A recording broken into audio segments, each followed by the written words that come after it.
السلام علیکم۔ آج ہم سورہ فلق کے بارے میں جاننے کی کوشش کرتے ہیں۔ قرآن کریم کی آخری دو صورتیں سورہ فلق اور سورہ ناس، یہ دونوں اکٹھی نازل ہوئیں، انہیں معوذتین کہتے ہیں۔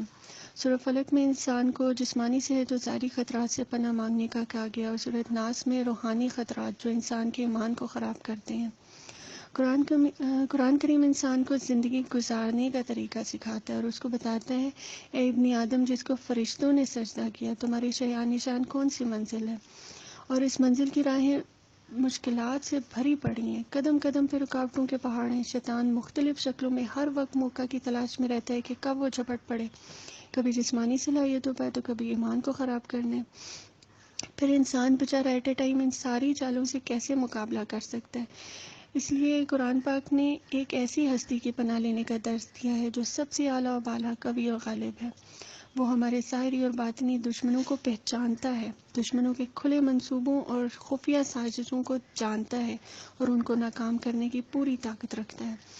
قرآن انسان سے کہتا ہے، اے اس پروردگار کی پناہ لے لو اور اس کے دامن کرم کو مضبوطی سے پکڑ لو، پھر بے خوف و خطر اپنی منزل کی طرف بڑھتے چلو۔ اللہ کی پناہ میں آ جانے کے بعد ڈرنے کی کوئی ضرورت نہیں۔ اب یہ انسان کی ہمت اور عزم پر ڈیپینڈ کرتا ہے کہ وہ کس منزل تک جانا چاہتا ہے۔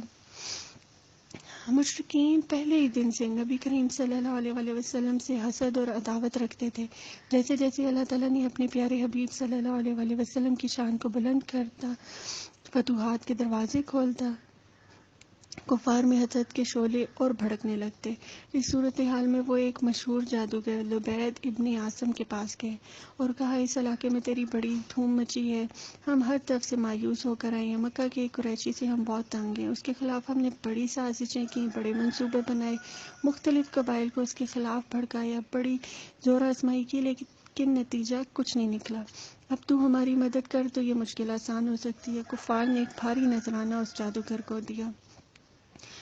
کسی طرح انہوں نے نبی کریم صلی اللہ علیہ وآلہ وسلم کی کنگھی کا ایک ٹکڑا اور چند موئے مبارک حاصل کر لیے۔ جادوگر نے اور اس کی بیٹیوں نے، جو اس فن میں اپنے باپ سے بھی آگے تھی، جادو کیا اور ان چیزوں کو کھجور کے خوشے کے غلاف میں رکھ کر ایک کنویں کی تہہ میں ایک بھاری پتھر کے نیچے دبا دیا۔ اس سے حضور صلی اللہ علیہ وآلہ وسلم کی صحت خراب ہونے لگی، نکاہت رہنے لگی۔ بظاہر اس کی کوئی وجہ بھی معلوم نہیں ہوتی تھی۔ جب تکلیف زیادہ بڑھی تو حضور صلی اللہ علیہ وآلہ وسلم نے بارگاہ الہی میں دعا کے لیے ہاتھ اٹھائے۔ اسی رات آپ صلی اللہ علیہ وآلہ وسلم کو خواب میں حقیقت سے آگاہ کر دیا گیا۔ حضور صلی اللہ علیہ وآلہ وسلم نے فوراً حضرت علی کرم اللہ وجہہ، حضرت عمار بن یاسر، حضرت زبیر رضی اللہ تعالیٰ عنہ کو اس کنویں کی طرف بھیجا۔ انہوں نے پانی نکال کر اس کنویں کو خشک کر دیا۔ اتنے میں حضور صلی اللہ علیہ وآلہ وسلم خود بھی وہاں تشریف لے گئے۔ وہاں موجود پتھر کو اٹھایا تو اس کے نیچے سے وہ غلاف نکلا۔ اسے کھولا تو اس کے اندر کنگھی کا ایک ٹکڑا اور چند بال مبارک، جو تانت کے ایک ٹکڑے میں بندھے ہوئے تھے اور اسے 11 گریں لگی ہوئی تھیں، اور ایک پتلا جس میں سوئیاں چبھی ہوئی تھیں۔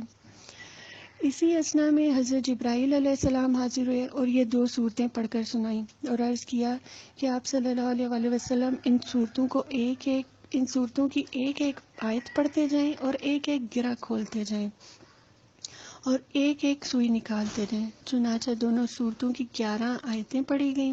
اس طرح حضور صلی اللہ علیہ وآلہ وسلم کی طبیعت حشاش بشاش ہو گئی اور جادو کا سارا اثر زائل ہو گیا۔ نبی کریم صلی اللہ علیہ وآلہ وسلم یہ دونوں صورتیں پڑھ کر حسنین کریمین کو بھی دم کیا کرتے تھے۔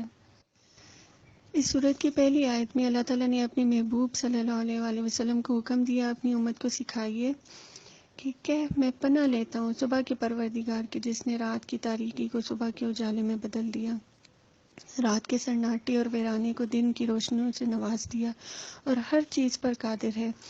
تیری زندگی کے گھپ اندھیروں کو ختم کر کے تیری بگڑی بنا سکتا ہے۔ جادوگر جب جادو کرتے ہیں تو وہ منتر اور طلسم پڑھ کے ایک دھاگے میں گرہ ڈالتے ہیں اور اس کو پھونک مارتے ہیں۔ جس طرح پاک کلام کے پاکیزہ اثرات ہوتے ہیں، اسی طرح ابلیسی منتروں اور شیطانی طلسموں کے نقصان دہ نتائج ہوتے ہیں، جس سے بسے بسائے گھر تباہی کی نظر ہو جاتے ہیں۔ ساحران فرعون کے متعلق بھی قرآن کریم میں بیان ہے کہ جب انہوں نے اپنے منتر پڑھ کر رسیوں پر پھونک ماری تو ہزارہ لوگ جو وہاں اس دربار میں موجود تھے، ان سب کو یہی نظر آئے کہ یہ رسیاں سانپ بن گئی ہیں اور سانپ کی طرح لہرا رہی ہیں۔ حسد کسی کی خوشحالی اور عزت کو دیکھ کر جلنا اور یہ آرزو کرنا کہ کاش یہ دولت اور عزت اس کے بجائے مجھے ملتی اور اگر یہ چیزیں میرے نصیب میں نہ تھیں تو کم از کم اس سے بھی چھین لی جاتی۔ یہ جذبہ انسان کی کمینگی کی دلیل ہے۔ جو انسان حسد کی آگ میں جلتا ہے وہ ہاتھ پہ ہاتھ رکھ کر نہیں بیٹھا رہتا بلکہ ایسی ایسی تدبیریں سوچتا ہے، ایسی ایسی سازشیں کرتا ہے، اس قسم کے گٹھ جوڑتا ہے جس سے وہ اپنی ناپاک آرزو کو پورا کرے، انسانیت سے گری ہوئی حرکتیں کرتا ہے۔ قابیل نے حابیل کو حسد کی وجہ سے قتل کیا۔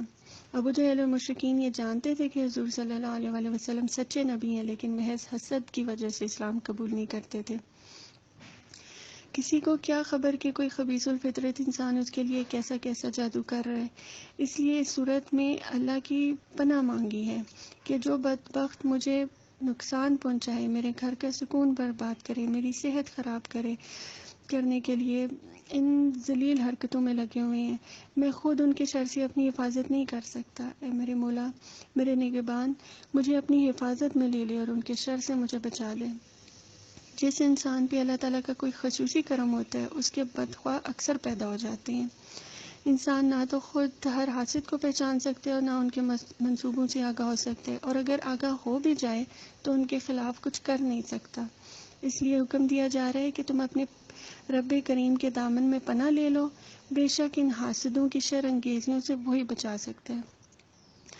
الہی، تیرا یہ ناتواں کمزور بندہ تیرے دامن لطف و کرم میں پناہ طلب کرتا ہے، تیری پناہ کے بغیر اس کا کوئی ٹھکانہ نہیں۔